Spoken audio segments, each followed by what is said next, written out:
Bismillahirrahmanirrahim. Assalamualaikum warahmatullahi wabarakatuh.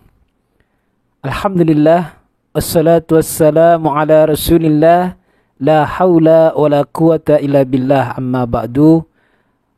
Para pemirsa Mujahid TV channel yang insya Allah kita semua dirahmati oleh Allah Subhanahu wa Ta'ala.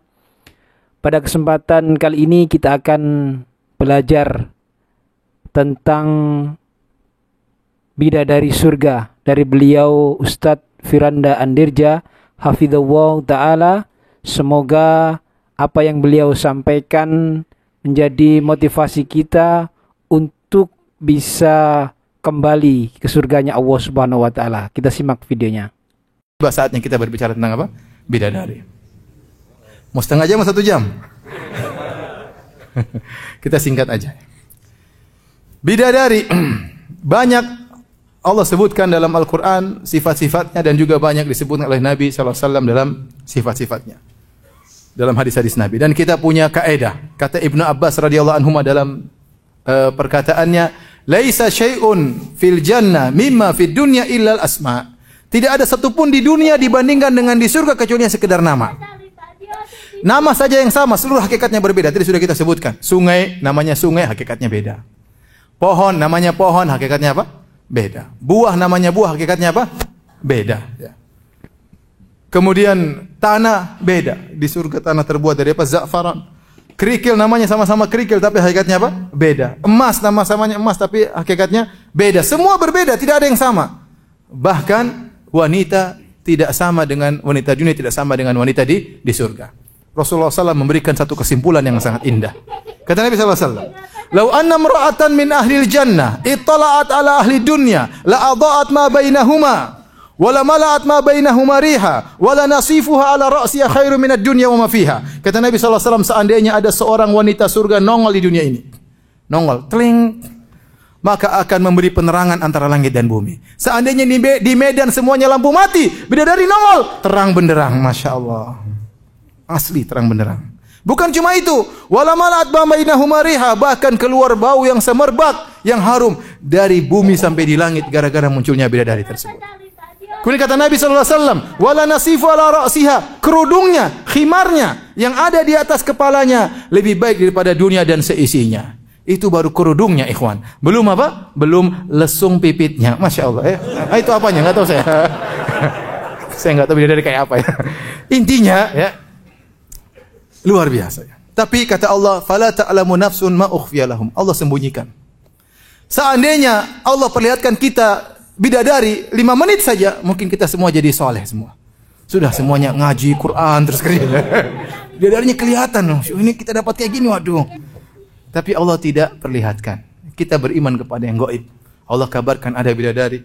Rasulullah SAW kabarkan bidadari, kita percaya. Ya. Ya. Dan semua di luar khayalan kita. Saya akan sebutkan sifat-sifat bidadari tersebut. Yang pertama, Nabi SAW berbicara tentang fisiknya, atau Allah berbicara tentang fisiknya. Kata Allah Subhanahu wa Ta'ala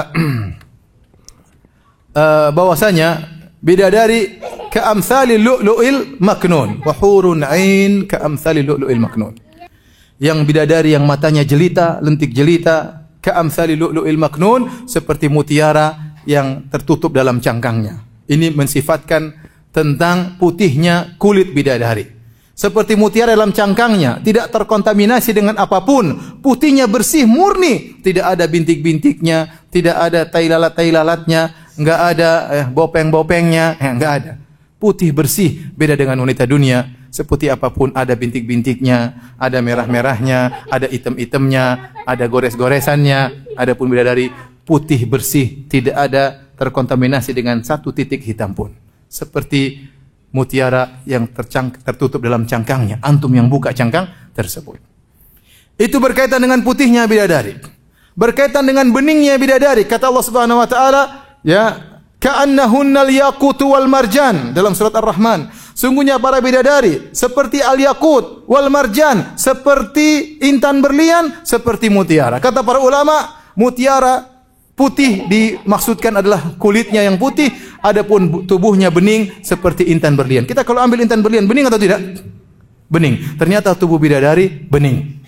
Saking beningnya, kata Nabi SAW, mir'atuha kabiduhu.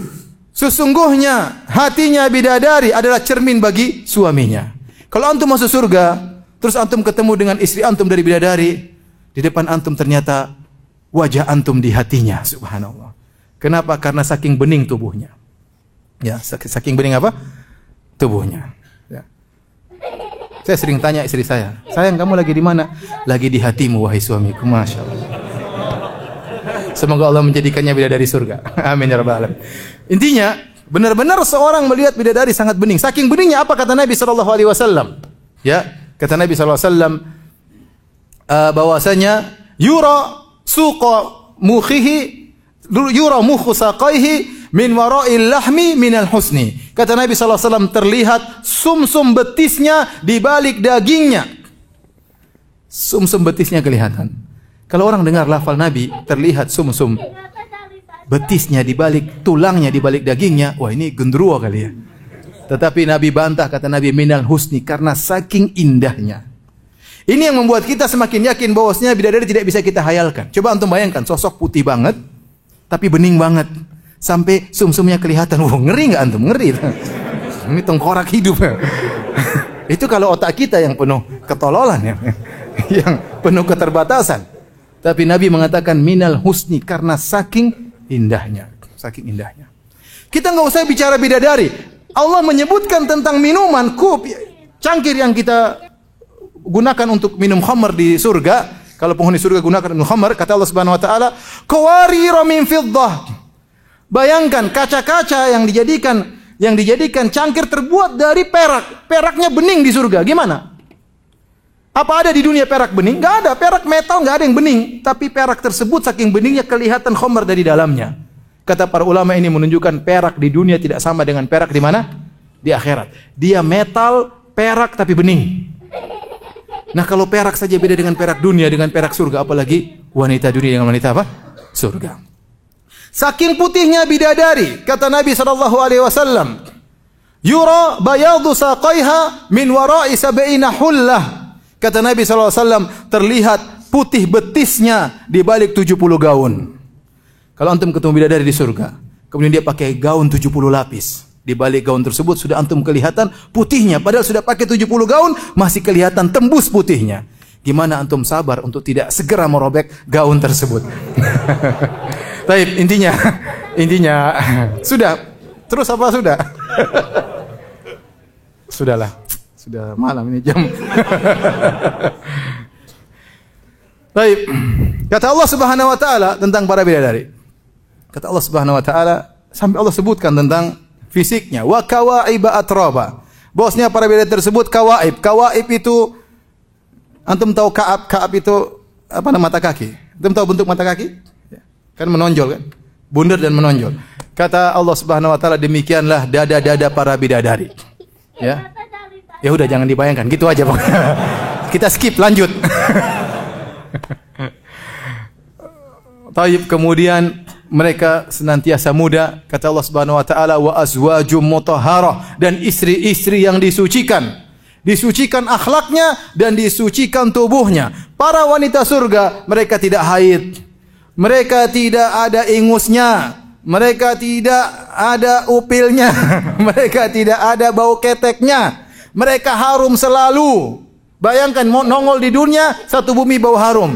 Sampai dikatakan oleh Ibnu Abbas, inna rajula min ahlil jannah la yu'anikul hawra sab'ina sanatan la yamalluha wa la tamalluhu. Sungguh seorang laki penghuni surga akan memeluk bidadari 70 tahun, dia tidak bosan meluk bidadari tersebut. Kenapa? Karena tidak ada baunya. Antum coba peluk perempuan sehari, dia udah bosan dari ente. Ente udah bau dan dia juga udah bau ya. 70 tahun dia peluk dan dia tidak bosan. Kenapa? Karena selalu harum. Tidak ada kotorannya sama sekali. Tidak ada tai matanya, tidak ada tai telinganya, tidak ada kentutnya, tidak ada. Antum wanita tercantik di dunia ini pasti kalau kentut pasti bau ya. Enggak percaya. Baik. Jadi secara fisik luar biasa. Ya. Kita bicara akhlak. Bagaimana akhlak bidadari? Kata Allah Subhanahu wa taala, qasiratut tarf. Mereka senantiasa menundukkan pandangan. Apa maksudnya mereka menundukkan pandangan? Dua tafsiran. Tafsiran pertama, para bidadari saking cantiknya sehingga menundukkan pandangan suaminya. Kita di dunia, istri mau secantik apapun pasti masih nengok yang lainnya. Siapapun dia orangnya, dia pasti masih nengok yang lainnya. Tapi di surga kalau istri sudah sangat cantik, sang lelaki sudah melihat sudah puas. Kenapa? Terlalu cantik. Tidak butuh dia melihat kepada yang lainnya. Tapi Allah berikan banyak bidadari. Kenapa? Menundukkan qasiratul tarf, menundukkan pandangan. Maksudnya menundukkan pandangan suami mereka. Karena saking cantiknya bidadari. Ini tafsiran pertama. Tafsiran kedua, para bidadari menundukkan pandangan mereka. Bidadari tersebut tidak pernah melihat lelaki lain. Mereka fokus kepada suaminya. Mereka tidak pernah membandingkan suaminya dengan lelaki lain. Tidak pernah. Kecintaannya terfokuskan buat suaminya. Memang dia diciptakan untuk melayani sang suami. Sehingga pandangannya terfokus kepada suaminya. Seakan-akan dia tidak pernah melihat lelaki yang lain. Jadilah suaminya yang tertampan dalam pandangannya. Sungguh sedih seorang suami jika istrinya berkata, "Mas, kamu kok tidak secakap si fulan? Mas, kamu..." Betapa sakit hati seorang suami tatkala istrinya membandingkan suaminya dengan suami apa orang lain. Sama istri juga sakit hati kalau suaminya membandingkan dia dengan wanita yang lain. Bidadari tidak pernah membandingkan suaminya dengan yang lain. Fokus dia melayani apa? Suaminya. Demikian akhlaknya. Kata Allah Subhanahu wa taala juga di antara akhlak bidadari, hurum maqsuratun fil khiyam. Para bidadari senantiasa terpingit dalam kemah-kemah. Mereka selalu menanti kedatangan suami mereka. Tidak keluar kecuali dengan izin apa suami mereka. Kapan suami mereka pulang, pasti mendapati para bidadari siap melayani sang suami. Tidak seperti wanita dunia. Bagaimanapun, terkadang tidak siap melayani suaminya. Ada seorang wanita mau didatangi oleh suaminya, ternyata dia sedang datang bulan. Ada seorang wanita mau didatangi oleh suaminya, terkadang dia sedang silaturahmi ke rumah bapaknya. Di rumah nggak ada istrinya. Terkadang dia mau datangi istrinya, ternyata istrinya lagi ngerumpi sama tetangga. Ternyata mau datang istrinya lagi jalan-jalan di mall. Ya. Terkadang dia mau datang istrinya lagi sakit. Terkadang dia datang istrinya nggak sakit, nggak lagi ke mall, lagi sehat, tidak haid, lagi di rumah, tapi tidak berhasrat. Adapun wanita surga senantiasa siap melayani apa? Suaminya. Saya rasa sampai di sini saja ya. Yang bisa saya sampaikan. Jika azab kubur, siksa neraka belum mampu membuat kita untuk merasa takut untuk tidak berbuat maksiat, maka mungkin dengan mendengarkan hikmah dan juga faedah yang berkaitan dengan surga bisa memotivasi kita untuk tidak melakukan kemaksiatan dan terus melakukan amal kebaikan agar supaya nantinya kita bisa kembali ke surganya Allah Subhanahu wa taala. Like dan share jika merasa video ini bermanfaat.